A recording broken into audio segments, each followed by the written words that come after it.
Good evening, everyone. I will start with a few words in Hebrew, and then I will switch back to English. ערב טוב לכולם. אנחנו 79 ימים של מלחמה, אחרי סוף שבוע מדמם, ועצב עמוק עמוק פוקד מדי יום את חדרי הלב שלנו. לכן אנו מתכנסים כאן בכדי להינשא לרוחי ולחפש אחר הנתיב עבור כולנו.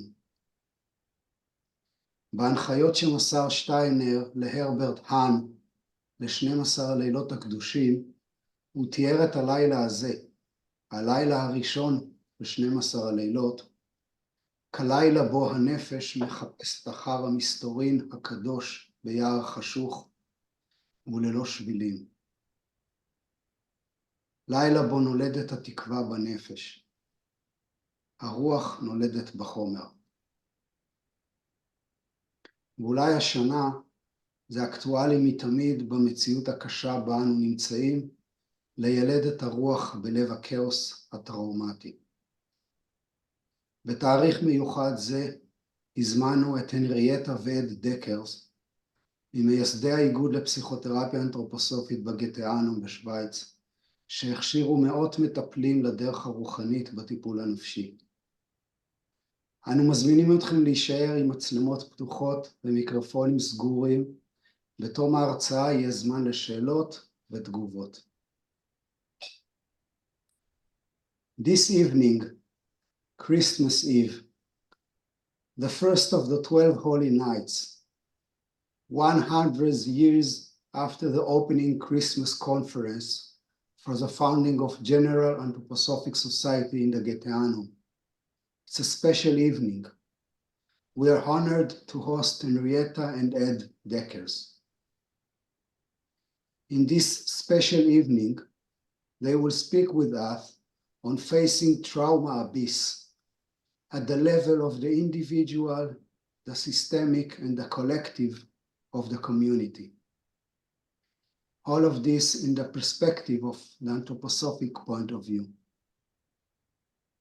Henrietta and Ed both are psychotherapists for more than 35 years. They are the founders of IFAPA, the International Association of Anthroposophic Psychotherapists, and they visited Israel many, many times, teaching anthroposophy and psychotherapy, tailored also to the Israeli historical background. They are really in touch with Israel, our history, and the situation we are having now. May we have a peaceful and inspiring evening. Henrietta, Ad, please, the stage is yours. Okay, thank you very much. And Henriette will start. Thank you so much, Eyal and Nurit, for inviting us. I think we're very, very happy, but also very humble that you gave the opportunity in these days to make space, and to create the opportunity for an open space for the spirits. Because if you would not have created this, we would have been overwhelmed by all that's happening, all the opinions, all the cruelties, all the turmoil. And we're deeply moved and concerned for all that is happening today, and the shock and awe that went through your country and echoed through the whole world at October 7, when the assaults occurred. And I want very much now to share screen, which you already promised me was possible.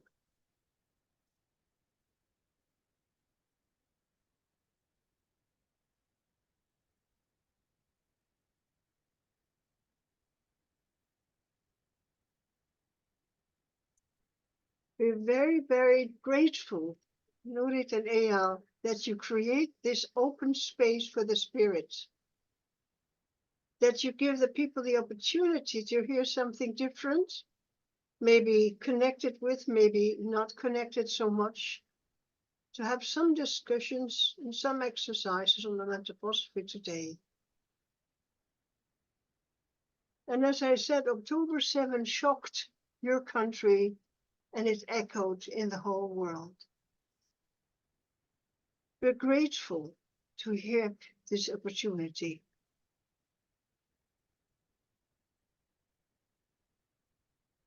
I'll try to read.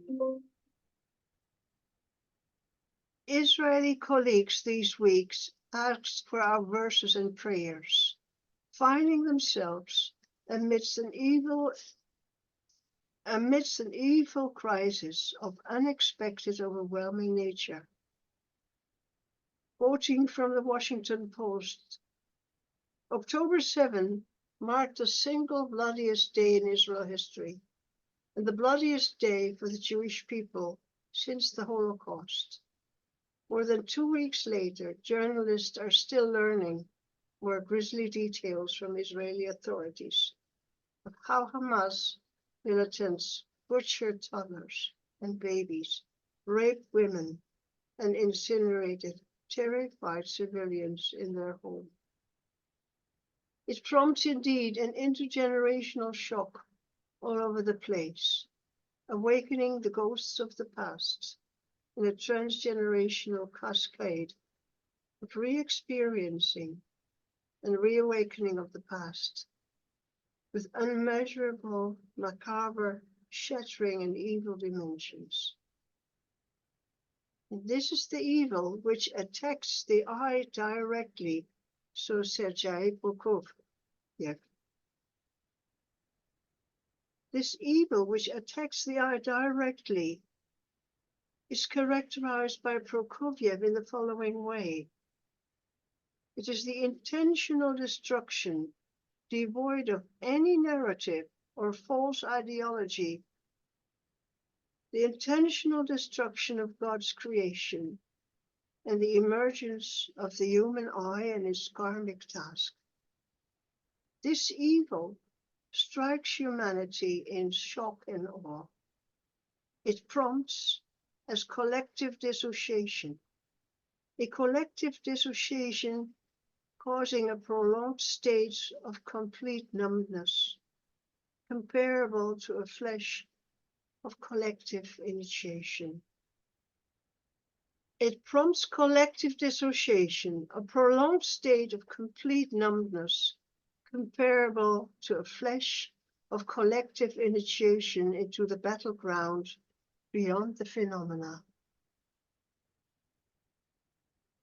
We're grateful to have this meeting with you again, and it's my conviction, my own conviction as Harriet Dekers, that our joint prayers, thoughts and contemplations will open up to the spirit world, support and show the way towards the future. We're standing at the beginning of the 12 Holy Nights. In the coming 12 so-called Holy Nights, this space in time, the 12 months to come, are constituted the future. Our dreams are of importance these nights, for the essence of the visible world and the invisible world converge. And one specific story depicts the road of man, the man who will have to meet conscious, unconscious, these 12 holy nights, where spiritual and earthly world meet together. It's the story of Olaf Osterson, and you all know it, but I just start with it. It begins when Olaf falls asleep, in a deep sleep during the service in the church, at the beginning of Christmas Eve, and he only awakens after 12 nights. This deep sleep, comparable to a journey of his soul and spirit into the worlds beyond daily turmoil and turbulences.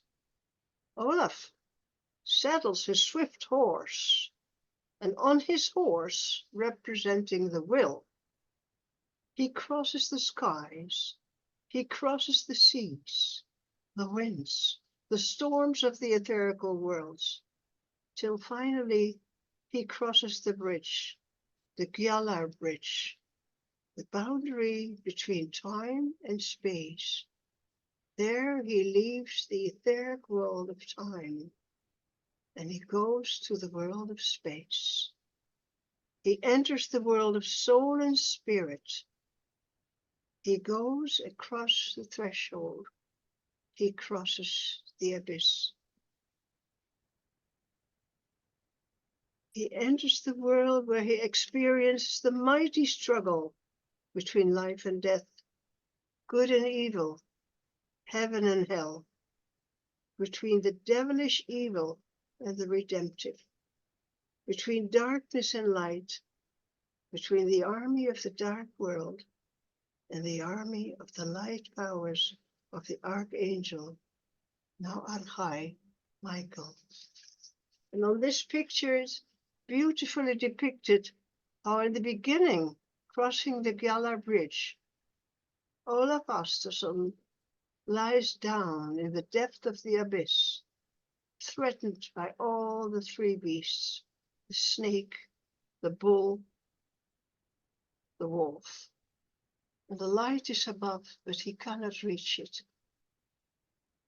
And in the end of the story, at the end of his initiating pass, where he has met all the evil forces, he then and there finds himself aside from the Archangel Michael. And they together are the lightning forces, whereas the beasts now are in the depth of the abyss. And the strength of Michael, the support and the love, enables Olaf Asterson to finish his journey of initiation. Olaf Asterson is not frightened, nor is he anxious, but the powers and dangers he meets and he has to confront are shattering, agonizing, but they manifest the reality of the battle in the spirit world and the hardest challenges man faces today in soul and spirit. This deep sleep, we experience it night and day. We can experience it every night. We can also experience it in a deep contemplation, in a serious prayer, in a meditation. In these states of deep sleep, contemplation or prayer, we see beyond the turmoil and turbulences, beyond the horrifying events that suffocate our soul life day by day. There, we can probably be able to grasp the light, the warmth, and the support which Olaf Asterson speaks about, the Michaelic stronghold to take a new perspective on daily life, and to give us a meditative orientation on this change in perception of the horrifying events. This might serve the purpose. It's important because every night we, in a way, leave our physical and etherical body, and the soul and the spirit, they raise up to the spirit world. But they can only raise up when they have prepared themselves, when they have duly prepared to cross this intermediate stage of the etherical forces today. And we'll speak about it the next moment, that the etherical world is full and filled with horrifying ideas, events, polarizations, destruction, and today, thanks heaven, also with hope. But we have to cross the etherical world before we can trespass to the spirit world. And why is this necessary? Rudolf Steiner describes in a beautiful verse, and I'll try to read it for you. Man perceives with the world's created eye. What he perceives captivates him in the world's happiness and the world's suffering. It binds him to everything that's becoming. But man has no eyes to see and understand everything that breaks down and succumbs into abysmal depths of darkness. Man perceives with the Spirit's inspired eye. What he perceives captivates and binds him to spiritual hopes and spiritual steadfastness. It binds him to all that which is anchored in eternity, and to all elements which are rooted in eternity. However, only then is man able to see and feel his inner eye and feel himself as creation and part of the Spirit God. Only then is man able to see how in the soul's arena, within the temple of man's body, the deeds of the gods are at work. So this meditation says, if you look with your earthly eyes, with your world-created eyes, you see the phenomena. But you can't look beyond. And you can't look beyond that which is dying and dissolving in the abyss, in the depth of darkness.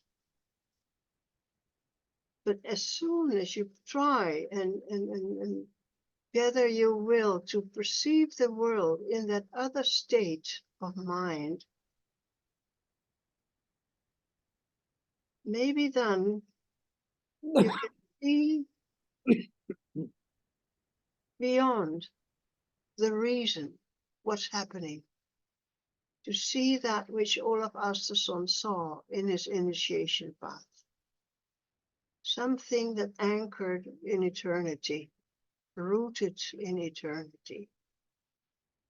And then you can see from that point of view how the battle rages in your own soul, in your own body.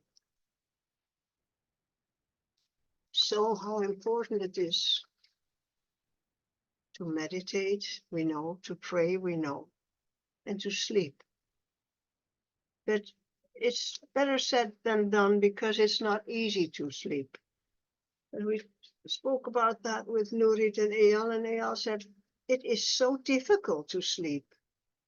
How on earth can one sleep, let alone fall into a deep slumber with this machinery of events and shocks, these flashbacks, real fears.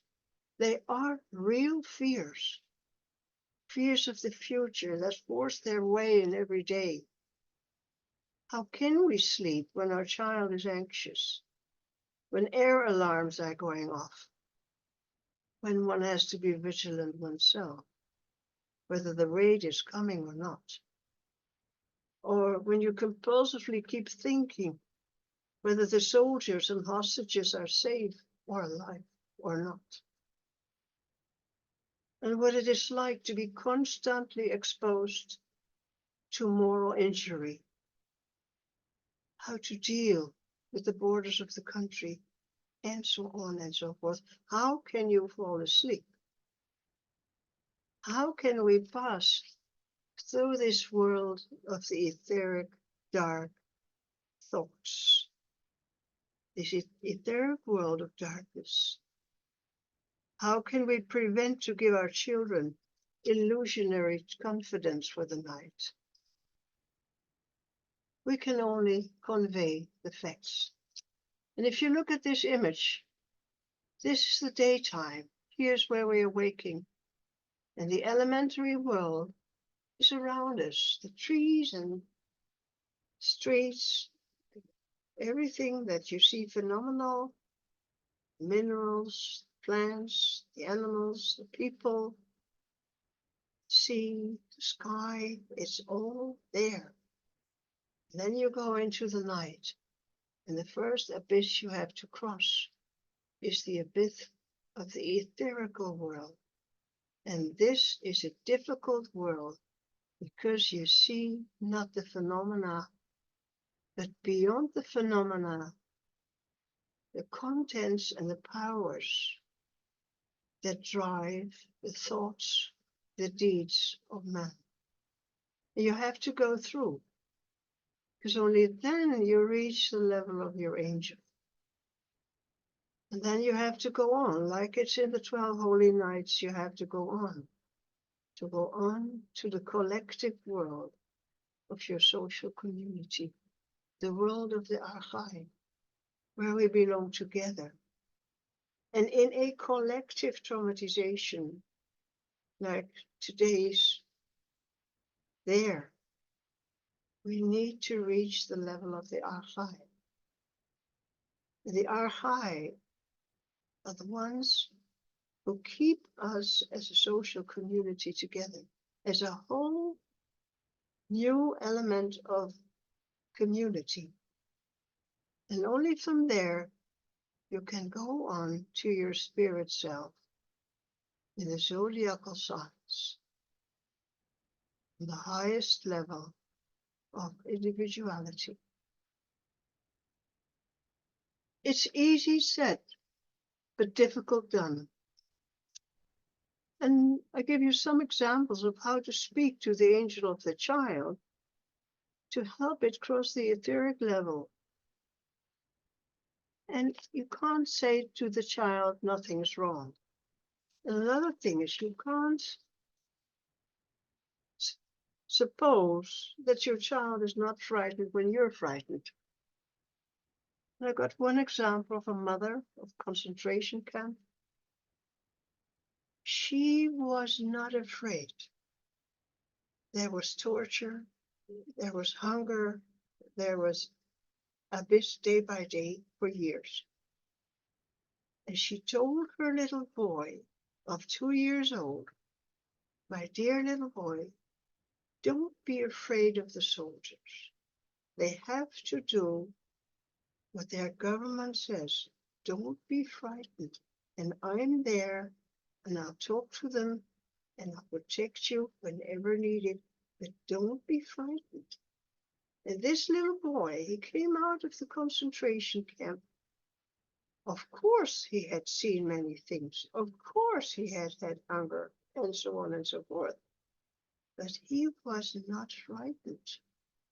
He had no fear in his own body because he lived with the truth of the facts. They are cruel, but they have to be cruel. That's because the government wants them to be cruel. But don't be afraid. This is reality.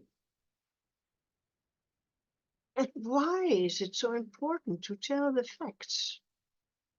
Because the facts cannot be seen by our angels.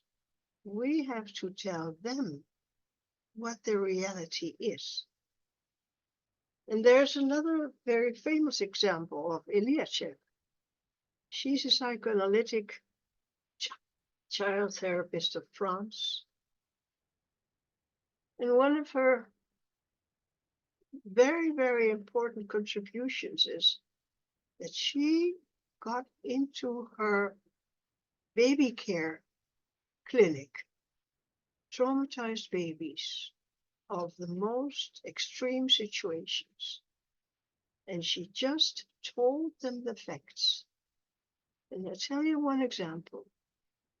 Is the famous example of the baby found in the little box. A little baby of 2 months old, was found in a plastic sack in the litter box. And they brought the baby to the clinic. And Eliachev said to the nurses, "Tell the baby that she's still alive.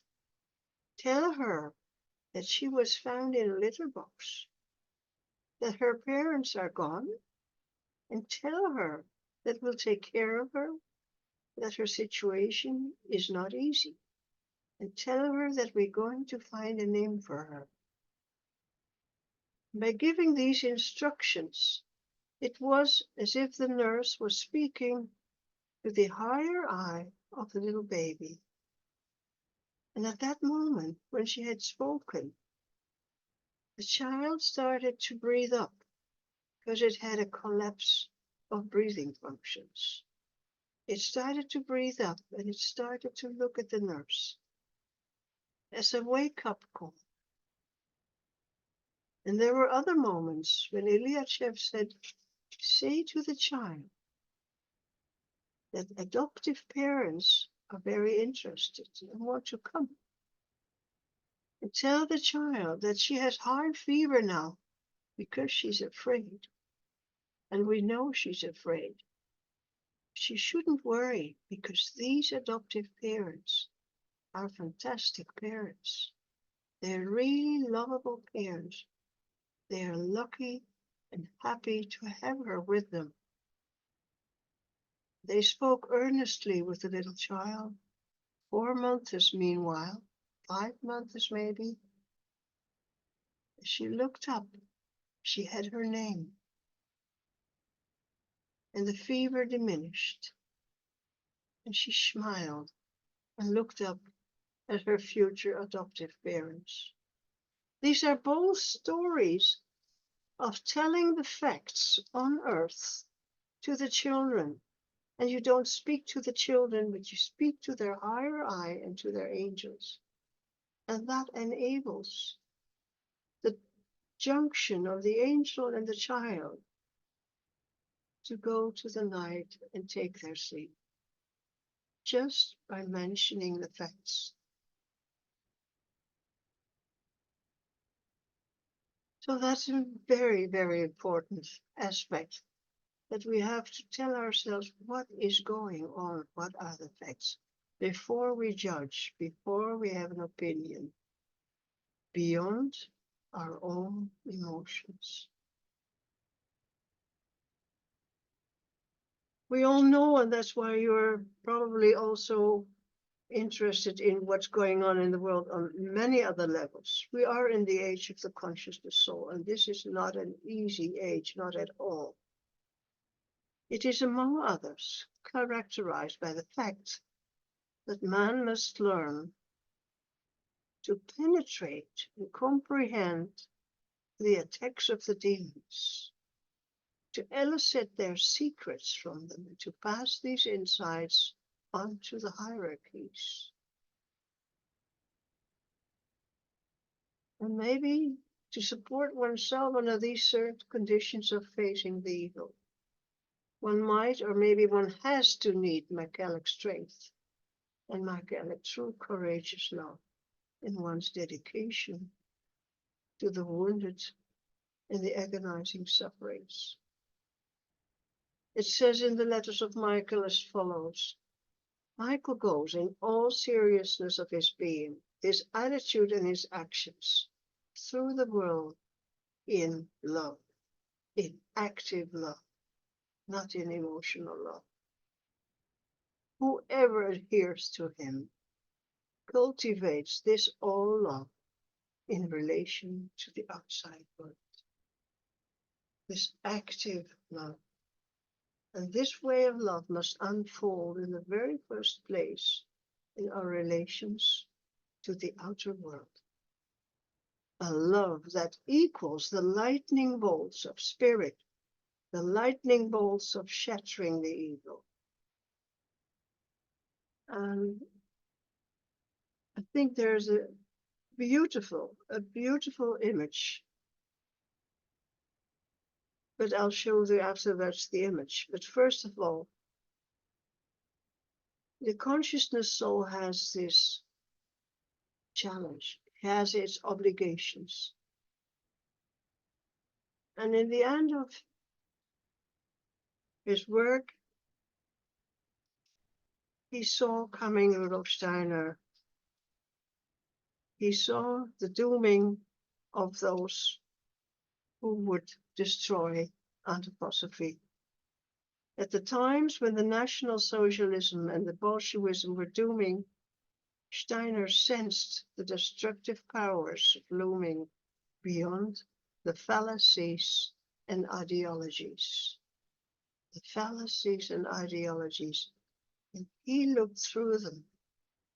He said, there they are. They're coming to destroy the work of the future of mankind.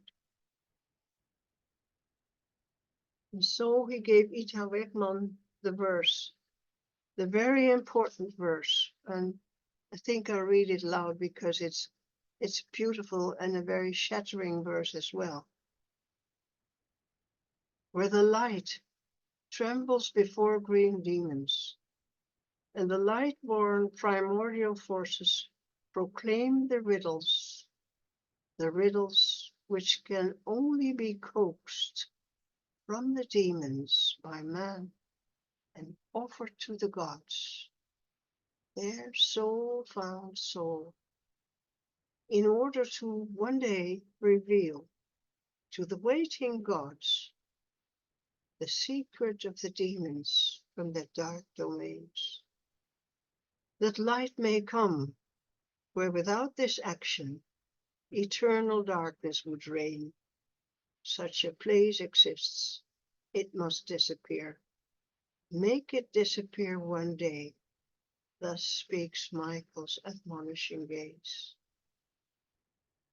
And it says in a sort of not clear but really comprehensible language, what Steiner says is, we have to unveil what's beyond the destruction. We have to unveil what the demons, who they are, and what their goals are. We offer this to the gods, soul by soul, in community, in order that our offers of what we have found out is given to the waiting gods, the secret of the demons. Without our actions, they would not know. Without the facts, they would not know. That's what he's saying. A community looking beyond the phenomena, the powers that destroy.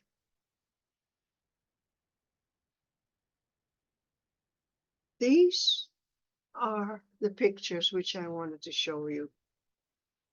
These conditions, this lightning bolts which Michael holds, it's not a spear, it's not a sword, it's a lightning bolt of the spirit that not only crushes the dragon, but that also crushes the swastika. And this is an important image, a shattering of the swastika, of the anti-I forces. These lie beyond those times of the Second World War. So again, it's up to us to unveil the riddles of the past.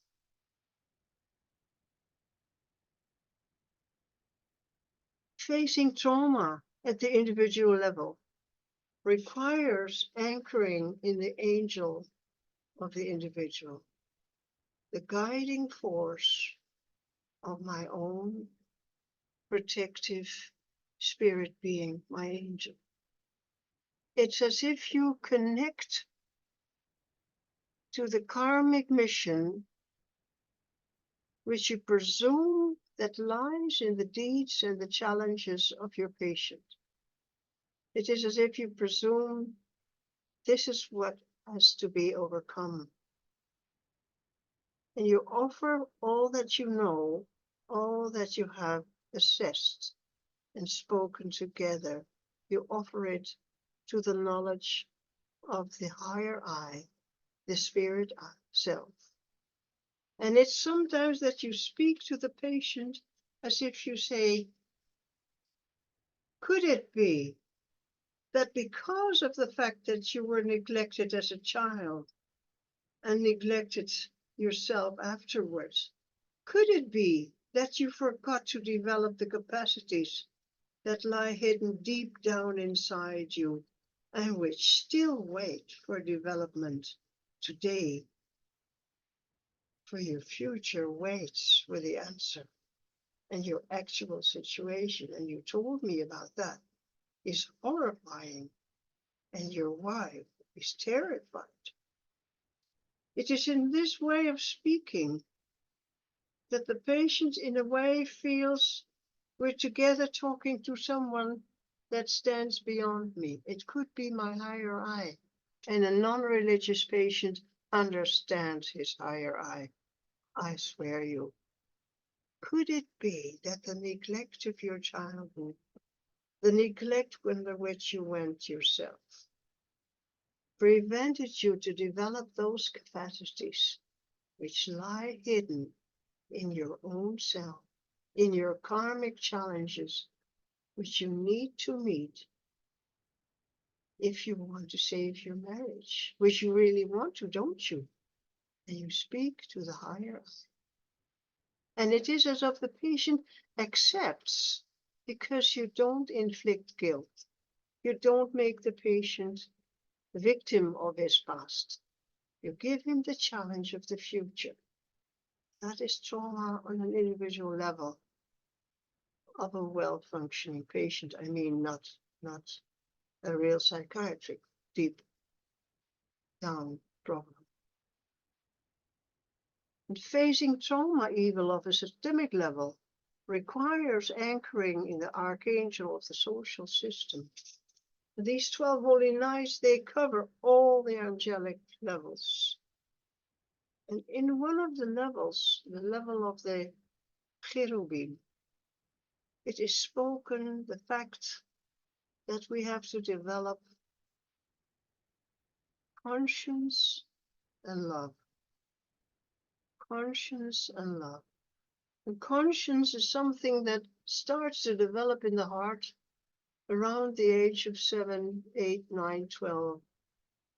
So the second septennial, then the heart rhythm system is developing, and there emerges the nucleus of the conscience. Am I doing right or not? And you know. You start to know. It's a systemic level. And the parents model conscience. They model remorse, not guilt, remorse. Guilt is something different. And the systemic level, you anchor it into the archangel of the system. What are the holding powers? And today, and we had a beautiful lecture of Meron Barak in the medical section on today's children who are unfortunately victim or victimizers, I'm not sure, of modern technology, and who dissociate their rhythmical system, who dissociate from thinking and willing, who dissociate their nerve system from their metabolic system, their fluid system from their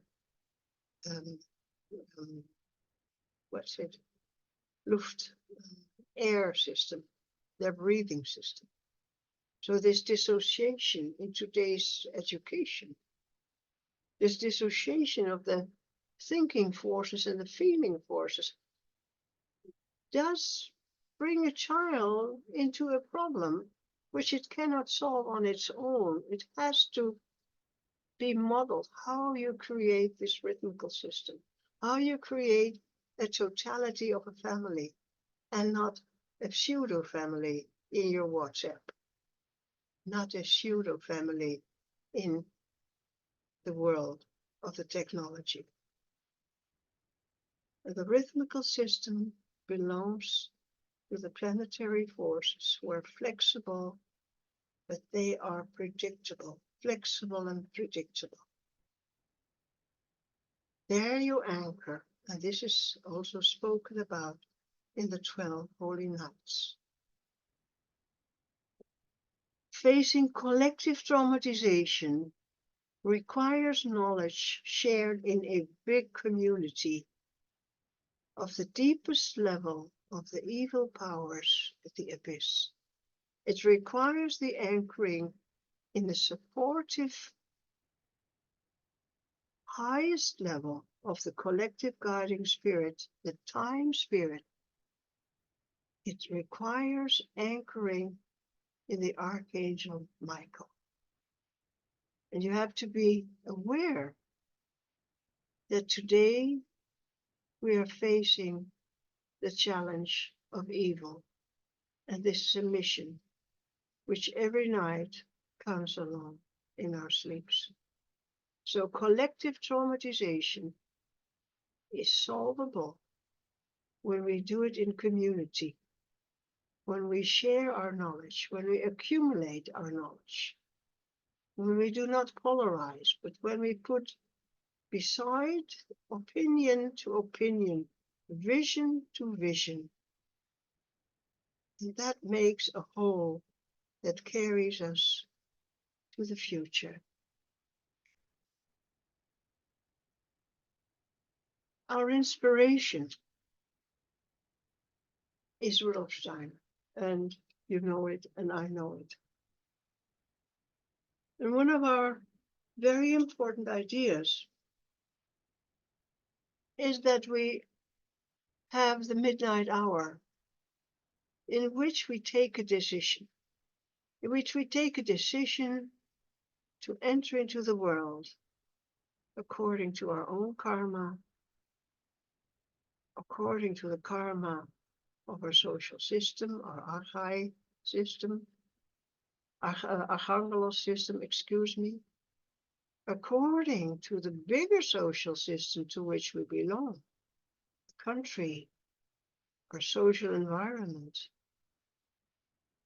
and according to the history of mankind in which we find us, and according to the mission and the development of man as a whole. So if you look at this very complex situation, we're all permeated by all levels: personal karma, systemic karma, karma of our bigger social unit, our nationality, our religion, and the karma of the time and mankind's development. Now Steiner says the fifth post-Atlantic period will have to do with the major, significant and crucial life challenges to discover the evil, overcoming it on all levels. There he says something which I've never seen and noticed before. People will have to learn to realize what the soul has to accomplish in order to partially overcome the forces of evil and transform them into beneficial impulses. And then he gives an uneasy admonition, a crucial key, I think. It seems, and he says the following.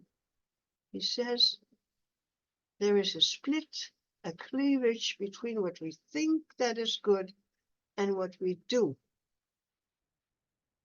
And it goes as follows. He says it this way. The upper pole of the human being, say his thinking, is fundamentally different from the lower pole of the limbs and the metabolic system.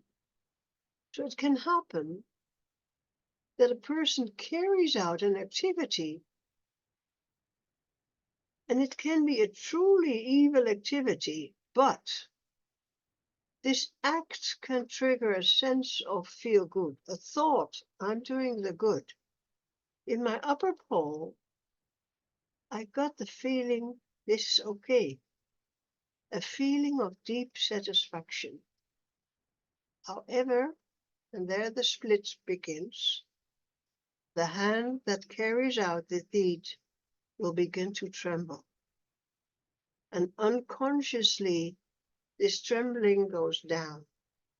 An all-over shaking will occur in the etheric and in the astral body of the one who does the act. And this equals the splitting of soul faculties as they are occurring at the crossing of the threshold to the spirit world. And this threshold phenomena is also important.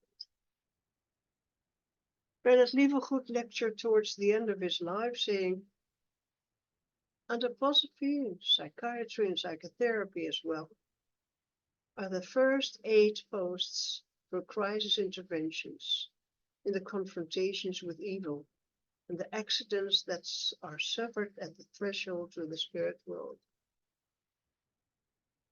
And we have a colleague in the Ukraine.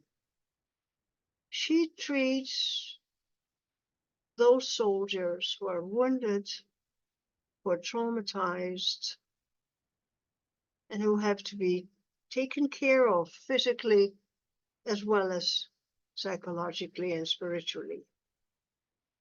And she can only treat them because she knows about the deep, deep powers that emerge in the depth of encountering evil in the war.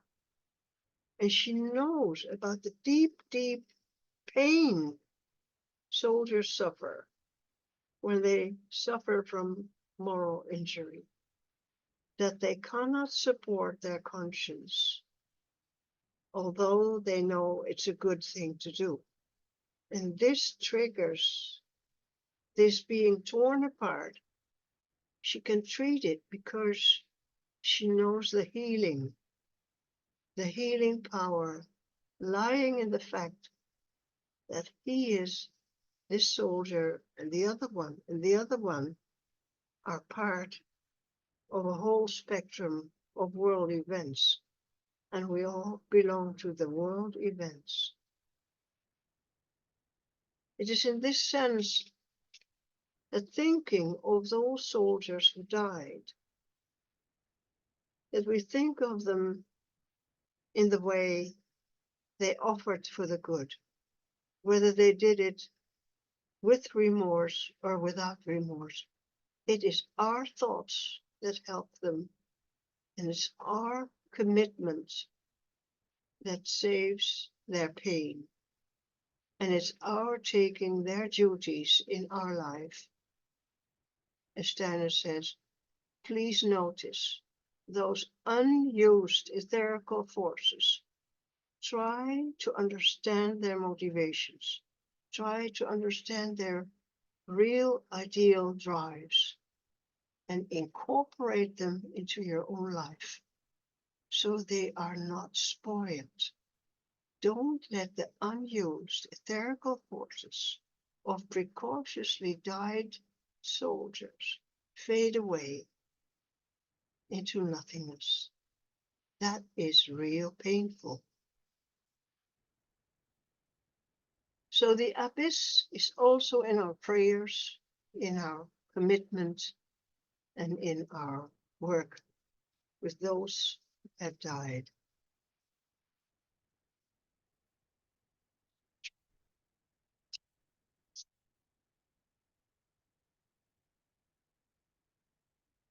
The messages from the deep sleep are important.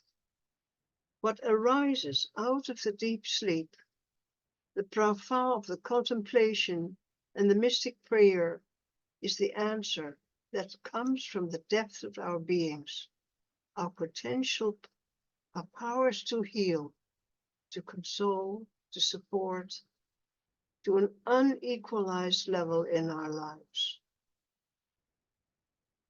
What arises out of the deep sleep is the memory of our midnight hour decision to be here, to be in this time, to be enjoined venture with those who belong to us.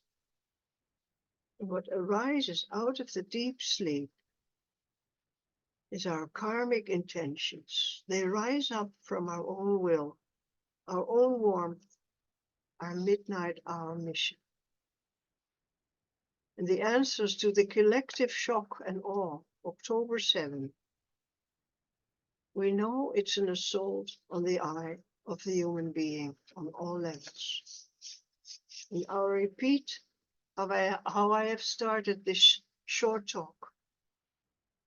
This evil, which attacks the eye directly, according to Sergei Prokofiev, this intentional destruction, devoid of any narrative, of any false ideology, is the intentional destruction of God's creation and the emergence of the human eye in its karmic trust. It strikes humanity in shock and awe.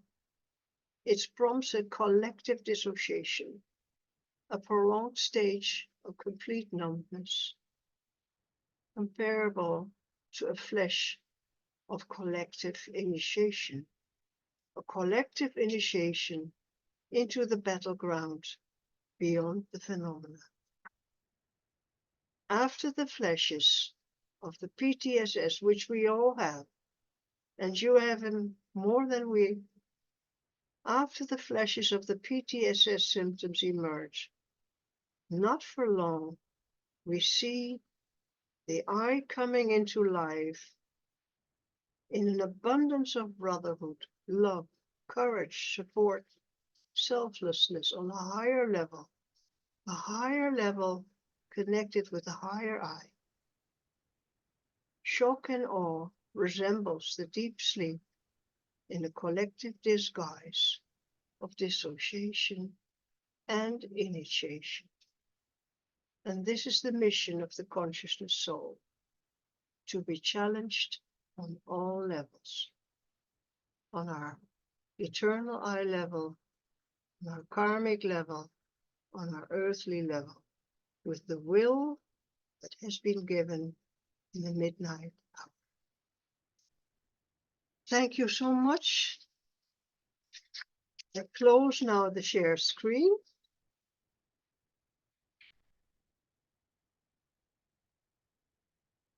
And I thank you, Eyal, and I hand over to Ad now. Yes. It is an impressive picture Henriette has made of the modern situation, of the actual situation in the world, of the situation we in these times are in the epoch of the consciousness soul. I want to go to a more personal level, because there's also a task for on a personal level, and it is and I think Henriette has given the task for on the individual level in the verses he gave about the difference between the world-created eyes and the spirit-inspired eyes. How can we go our way from the world-created eyes, the eyes that see the physical world? How can we come to the spirit-inspired eyes where we can make a connection with the spiritual world? Because in the spiritual world is the solution for the problems we are in. Or maybe not only a solution, not just a solution, but the way to connect with the problems. And therefore, I will propose that everybody present takes into his mind an unsolvable problem. A problem of which you are thinking, I can solve it, but it might be important because it is in some way personally affecting me. It is a personal, unsolvable problem. Maybe a problem in the family, or maybe a problem in the culture, or maybe a problem connected with with the situation now, but one problem of which you think it is, for me, it is unsolvable. I give some time for it.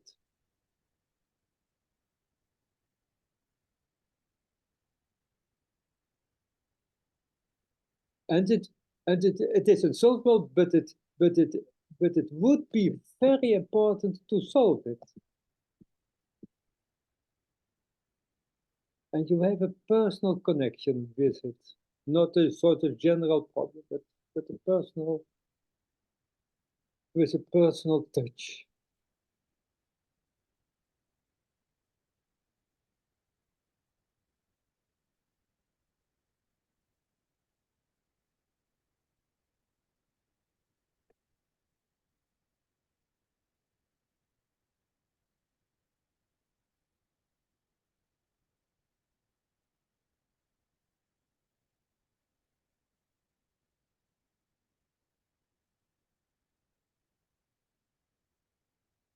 It is about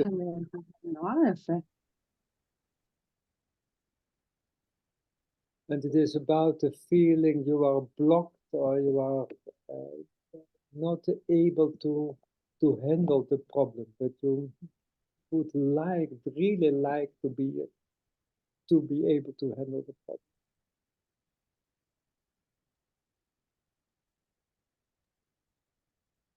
Okay. Then I want to tell something about the problems you can have with the past and with the future. And for that, I want to have the share screen of Henriette and the first slide. Wait a minute, I'm wrong. This is not good.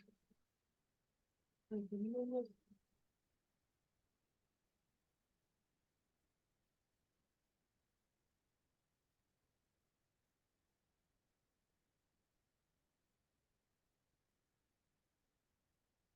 Yes, that is the first one. No, it's not a good one. Sorry. Nee, dat was de goeie. Okay. Dit is de goeie, ja. Oké.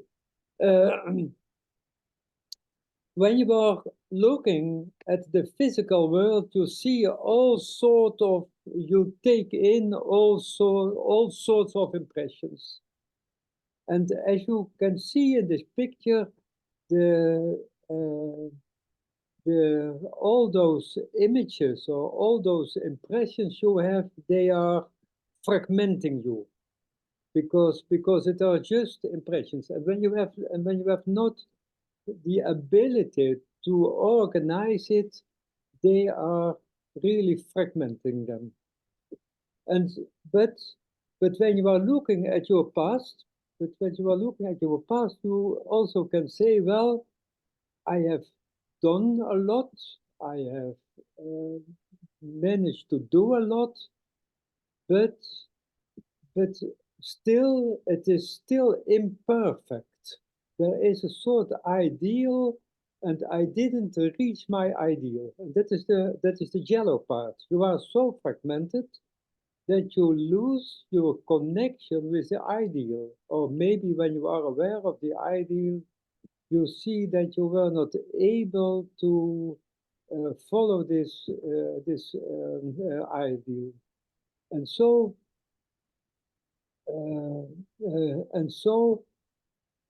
you are losing the connection with your ideal, and the ideal is founded in the spiritual world. So there is a problem when you are dedicated too much to the physical world. You are losing the contact, the living contact with the ideal of being a God-sent person, or a God-inspired person. And then we go to the next slide. It is different when you are finding a point where you are connected with the spiritual world, where you are inspired by the spiritual world, because then you get the right view on what is going on in the physical world.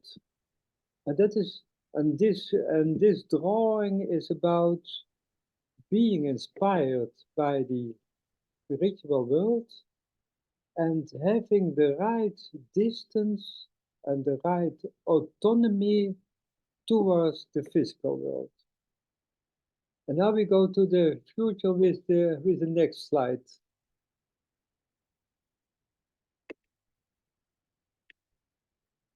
We go to the next slide.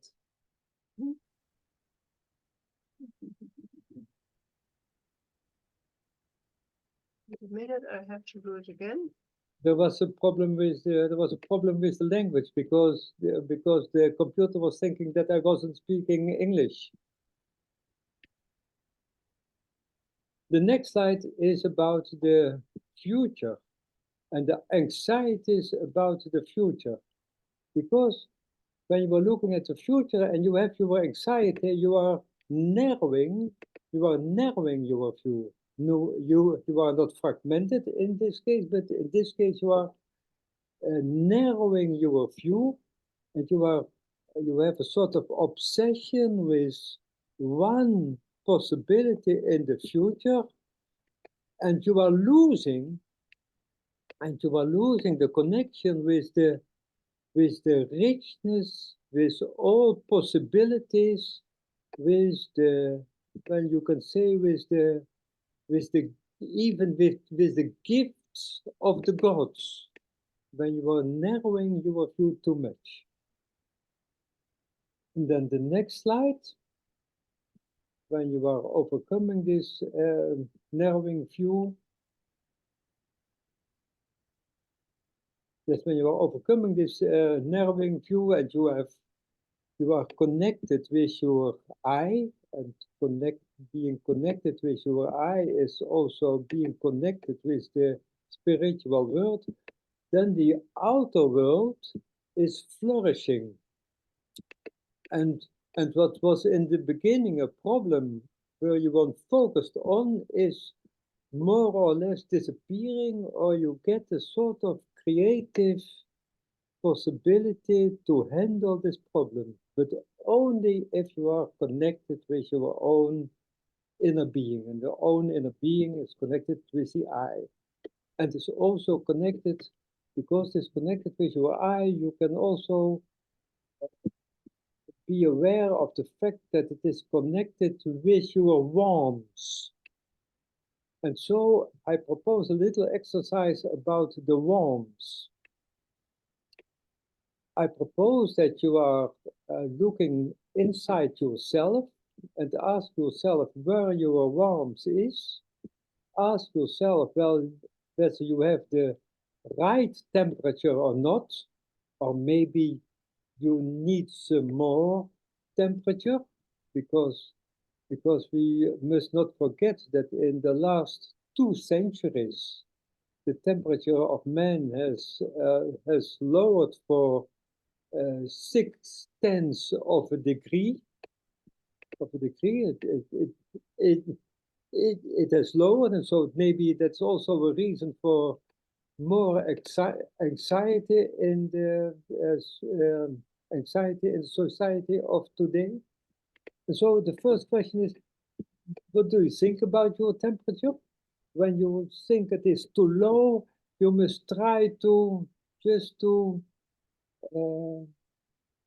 make it a little bbit higher, and maybe you can find ways to do it. That is one question. And the other question is about the spreading of the warmth. Is it spreading all over your body, or is it only in some parts, or is it, and is the warmth connected between your head and the middle part and the feet? Is it connected? Is the sort of unity? And when it is not a unity, you may try to make it a unity. But there's also the possibility that temperature can be too high. And when the temperature is too high, you are flooding out. You are flooding out into the outer world. There have to be some boundaries in your arms. Be aware of these boundaries. So the task is, look at your temperature. Is it the right temperature? And how is the temperature divided in your body? And just try to make it a sort of, what you can say, that is a good temperature. That is the right good temperature. I will give some minutes for it.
Yeah. Yes, I think it's that's enough.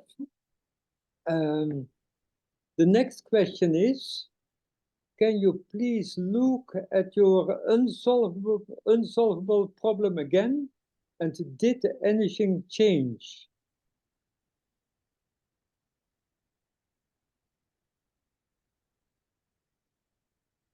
Maybe you can give some feedback.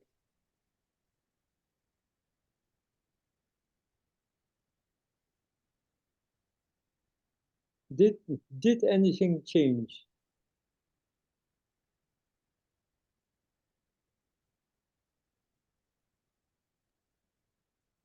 Eyal is nodding.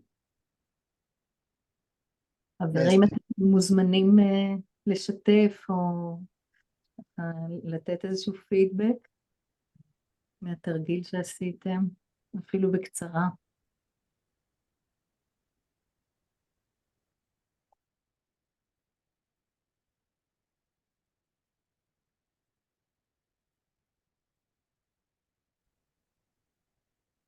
what I said to you, or the instruction is, starts with forget for a moment all problems you have. Forget the past and forget the future. Forget the anxieties you can have for the future. Also, just exclude the past and the future for a moment, and look at your connection. Look at your connection with your eye, because the eye is connected with the worms, and through the worms you have connection with the spiritual world. The eye has through the worms connection with the spiritual world. And the spiritual world is giving you a new view and a new feeling and a new energy towards the outer world. Maybe hope or optimism or energy. Well, that's the exercise about, and that is the instruction. Just forget the actual problem for a moment and have a look at your connection with the spiritual world, and open maybe your spirit inspired eyes, to use the terms of use the words of the verse of Henriette. But it is important, because we are not meeting live in person, that you say something on Zoom.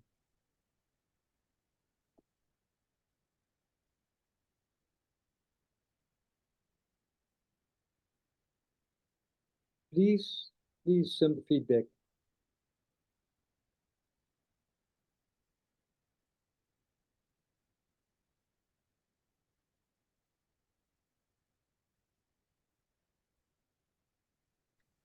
If I may say, Leo.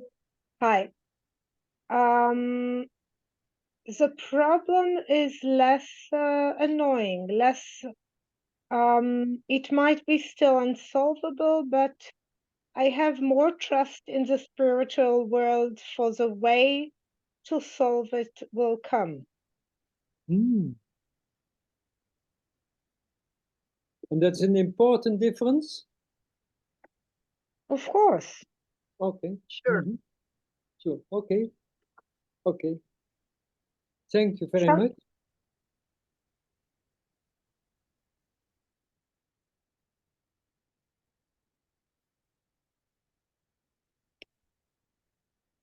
Anybody else? I felt my heart expand and fill with love. Yes.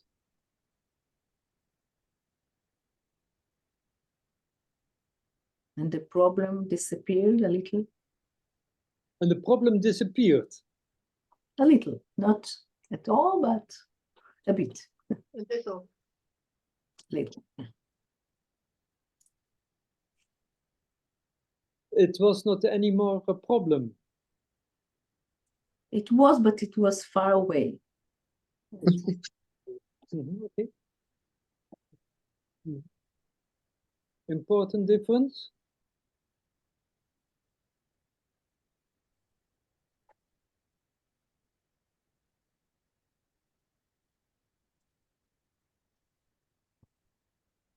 Anybody else? One thing was the trust trust that the previous person talked about. But also, it's like I don't care about the solution anymore. It's not important. It's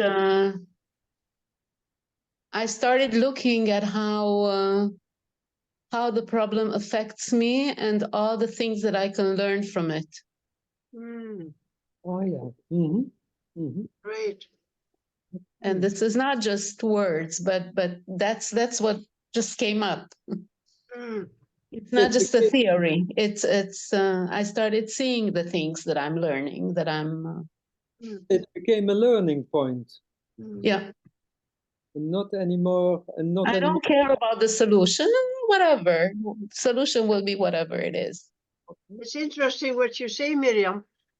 Anyway, I read Miriam. Is that right? Yeah. Okay.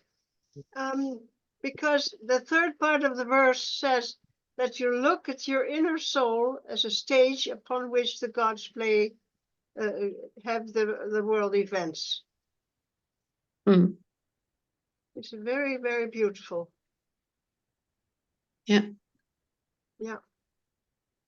Thank you. Thank you. Okay.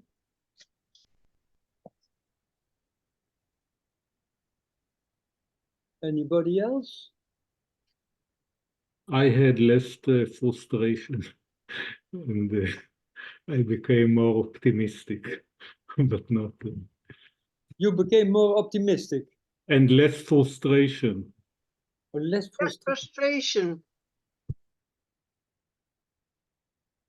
So something widened in you, Maron.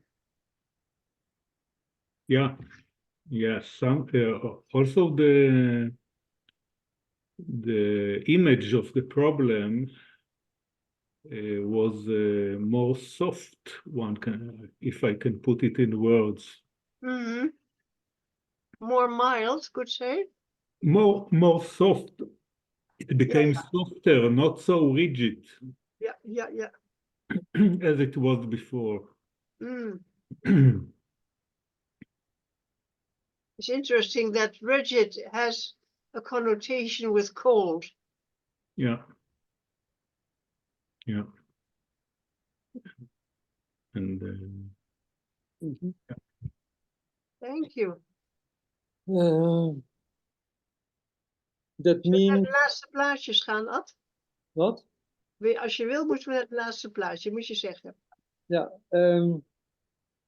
Well, I can give an overview of what I told with the last picture. Mm-hmm.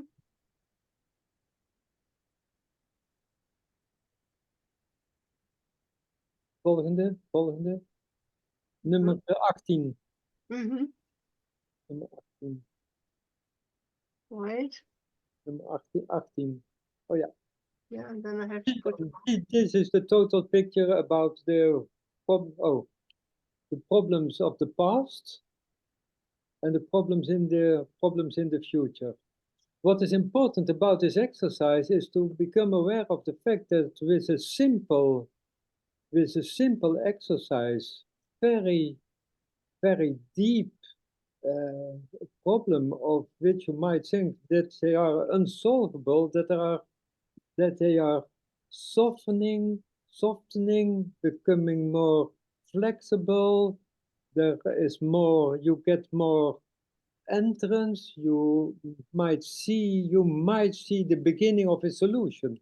Of course, it is not a total solution, but it might be the beginning of a solution. And so you can get hope and trust. And I think that is an important entrance or an important little exercise of changing the relation to yourself that might give you some trust in the future. And that is why I propose this exercise. Yeah. Je mag Thank het you, Ad. afsluiten. Je mag afsluiten. Je mag dit Thank you for this open space. You can see what it brings. And we now can have some minutes for the questions. Maybe you can show once more the verse of the world created eyes and the spirit inspired eyes. This one? No, Nee. this one. Nee, the verse. Oh, the verse. The Yes. verse. Yeah. Wait. Yes. The exercise is about this. Man perceives Sorry. with the world created eye and what he perceives captivates him. Man perceives with the spirit's inspired eye, what he perceives captivates and binds him. And then Spiritual hope.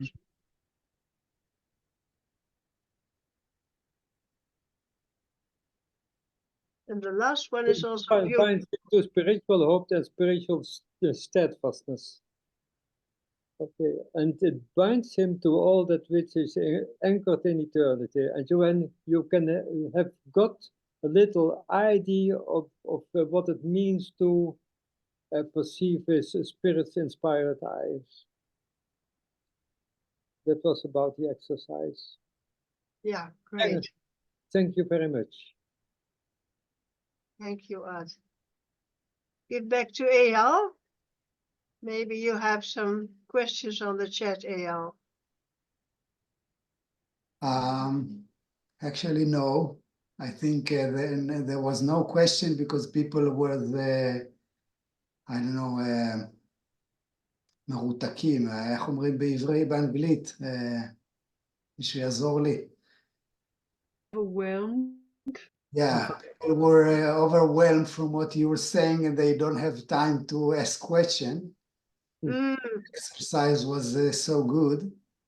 But if anyone have a question now, you can open your microphone and ask the question.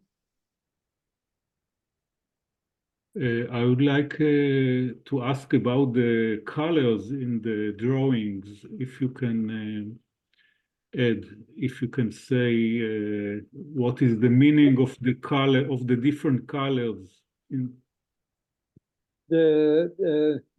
on the yellow and the red is about the light and the warmth. That's about the light and a little bit of warmth, and the physical world is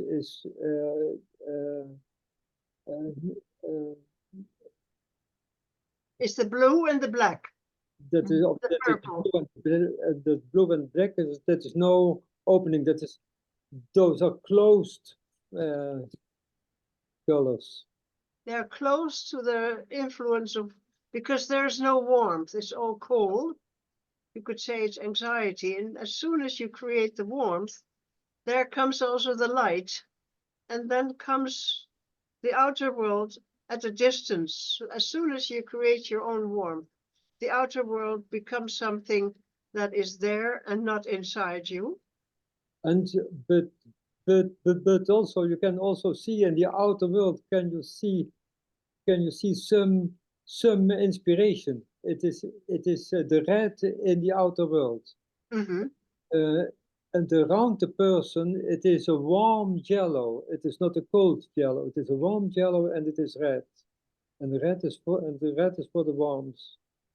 And this is the color of anxiety. And anxiety tends to narrow. You tend to narrow your vision, and you have a telescope vision of the world. Color of the darkness.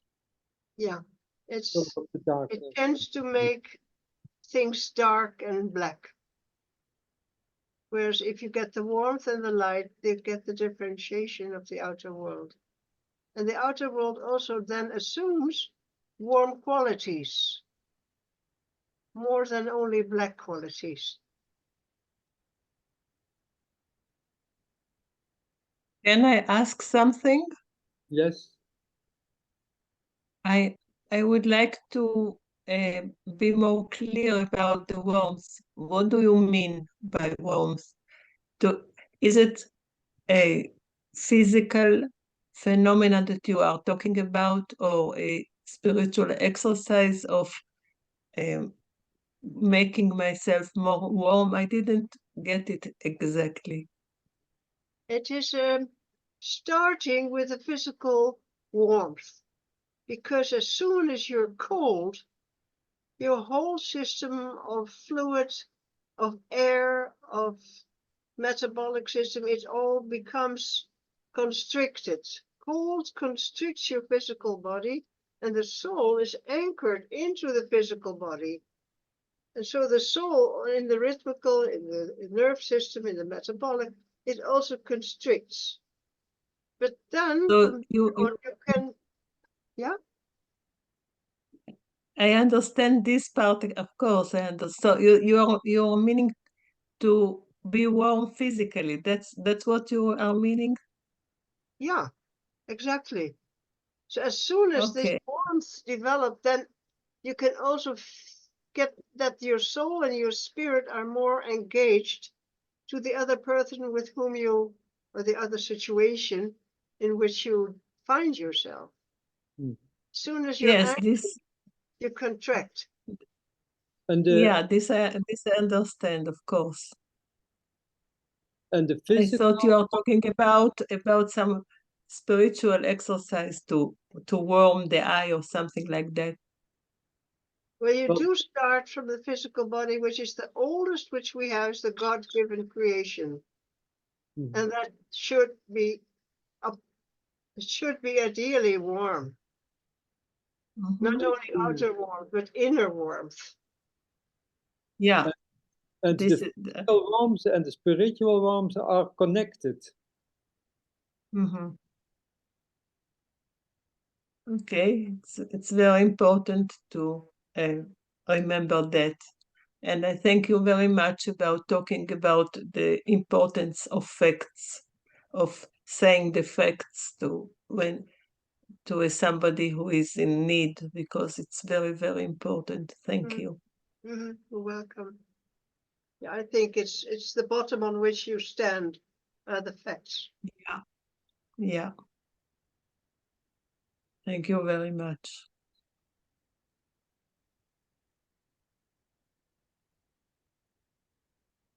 Another question? I would like to mention meditation of Steiner, which he gave to patients who have a problem with a warmth organism, when they need more warmth in their body. Mhm. I can write it in the chat in Hebrew, but what I mean. My Hebrew is not so good, Miron. No, but I can mention it. I know it in by heart also in German, so I can say it if you in German. If you, maybe you know I'm. Which is the first sentence? Wärme die Sonne, sammle ich im Herzen. And what's that in another language? It's in German. I said it in German now. I don't know it in English, but if I Can you try say it in German? The first sentence? Well, I said it. I say it again. Yeah. He first recommend to imagine the sun in the region of the heart, and then to concentrate on the mantra Wärme die Sonne, sammle ich im Herzen. Yeah. Und lasse,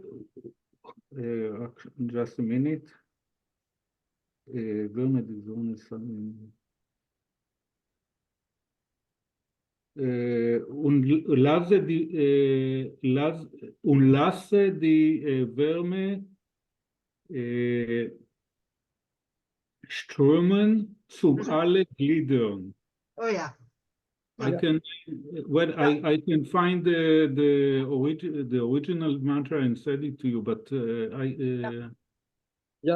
that's the mantra, and he gave it to patients who have difficult with the warmth,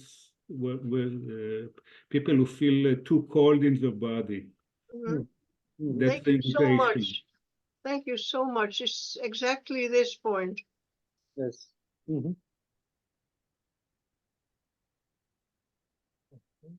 Can you say it in Hebrew, Miron? I will write it in the chat. Oh. Okay. Mhm.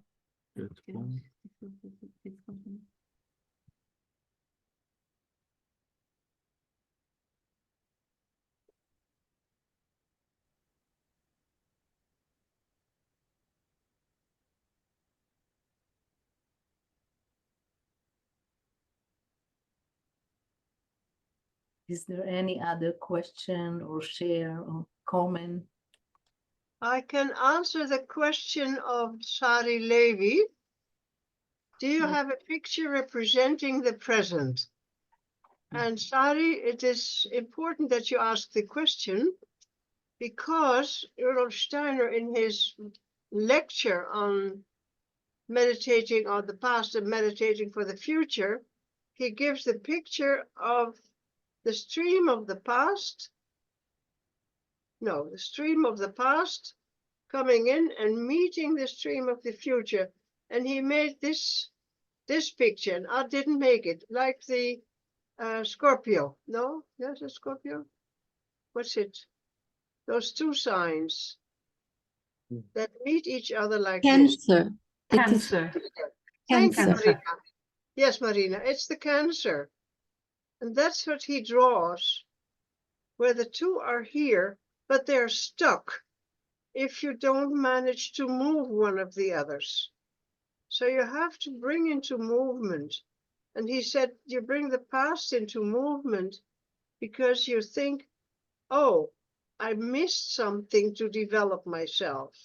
I think myself okay.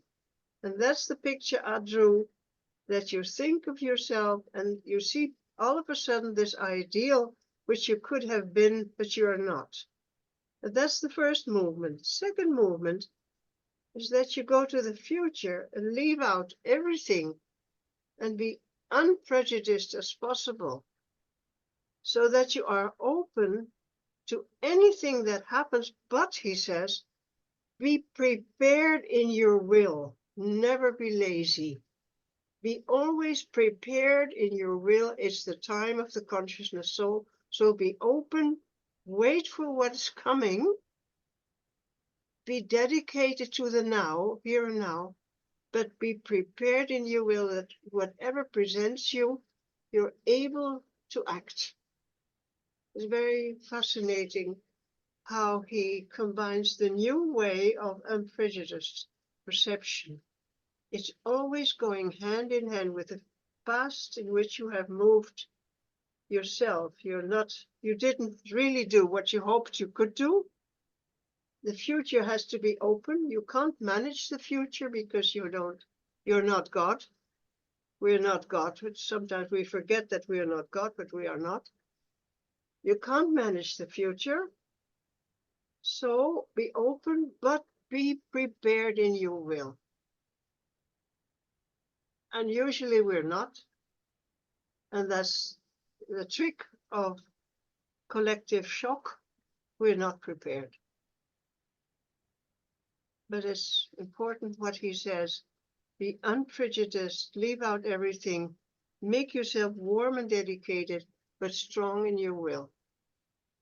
And that's the consciousness soul for the future. So this is the Scorpio. Thank you, Marina.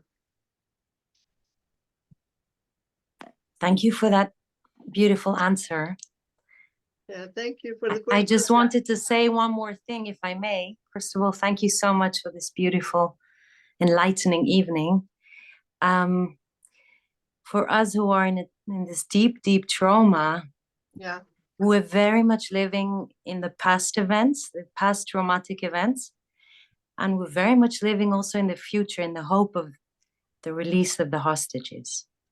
Sure. That's why, for me, it was so important to anchor myself in the present and to see this picture of the present, because I know that now, in this present moment, somehow things are good.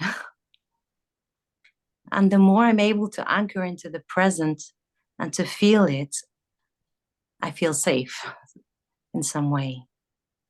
Do you know what I'm saying? Great. So if you could give us the picture of the present, I will take a picture of it and I will keep it in my heart. So thank you very much. That's the heart as well. Thank you. In the 12 holy nights, you will find the Scorpio and the heart as well, with the 12 zodiacal signs. Blessing on you, Sari Levi. Blessing to you. Thank you so much. Nice to have you in Israel today. Ah, Marina, yes. Christmas evening, and you're in Israel. Yes, Merry it's so Christmas. nice to read your letter. It was very moving. Thank you so much. Yes. Shall we say So, shalom, everybody? yes. Henrietta and Ad, thank you so much for your inspiring words and for the spiritual images that took us to the spiritual path. I'm sure they will support us to stand upright in the present trauma abyss we are facing. Yeah. Yeah. Thank you for reminding us the mission of the consciousness soul. Thank you. And thank you, Ad, for the meditative, wonderful exercise you gave us now. And Thank you for, yes. Thank you, Eyal and Nurit, for making the space that we communicate together and communicate on world situations in conjunction with the hierarchies and the spirit, that you give this open space. It's a blessing. It's a real blessing. That we were able to connect ourselves with you and your problems, and we hope it is a little bit of support. And we hope You're in our heart. Good time, a good 12 nights. Yeah, we can feel your heart, your deep connection to Israel and community in Israel. And I will take the opportunity to wish season's greetings to all of you. And shalom, shalom. And Shalom, Manon. Shalom, Marina. Shalom, Katja. Shalom, Leora. Shalom, Sari. Shalom, Elinor. Everybody. Thank you for being here. Thank you. Thank you. Thank you. Thank you very much. Bye. Thank you very much. Thank you, Ed. Thank you, Henrietta. Thank you. Thank you. Bye, Miron. Thank you, Eyal. Thank you, everybody. Good night. Good night. Merry Christmas. Yeah. You as well. Thank you. Thank you so much. Shalom, shalom. שלום לכולם. Hello. God bless you.